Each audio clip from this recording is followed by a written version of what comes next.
Hello guys! Ayan. So magluluto po tayo ng maha blanca. Yang nilalagyan ko po ng evaporated milk ay 2½ cups ng cornstarch. So kung gaano kadami ang cornstarch, yun din po ang dami ng ating evaporated milk.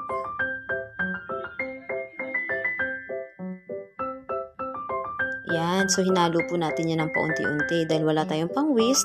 Tinidor ang ginamit natin. So make sure na talagang natunaw lahat ng cornstarch. So set aside natin ang cornstarch. Ngayon ay naglagay po ako dyan ng gata, 5 cups ng gata. So, dahil kinulang konti ang ating gata, ang idinagdag ko po dyan ay evaporated milk.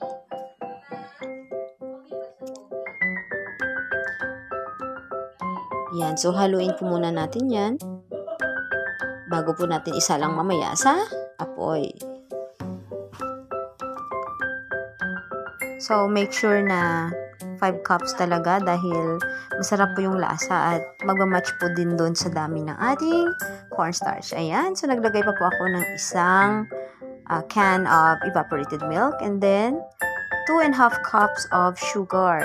So, let's say gusto maglagay ng condensed milk, pwede rin naman po. Pero sa akin, walang condensed milk, kaya 2½ cups of sugar ginamit ko. And then, after that, nilagay na po natin siya sa apoy, mahinang apoy lang.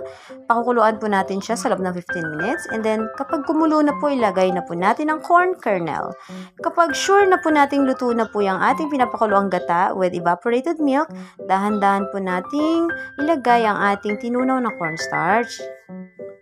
Ayan. So, haluin po natin yan. Iluluto po natin sa loob ng 15 minutes.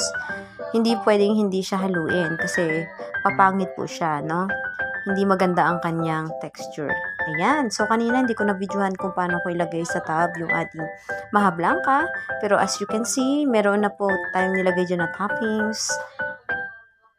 Cheese ang ating ilagay, no? Para mag-balance doon sa tamis. Pero pwede rin naman po yung pinudpod na mani.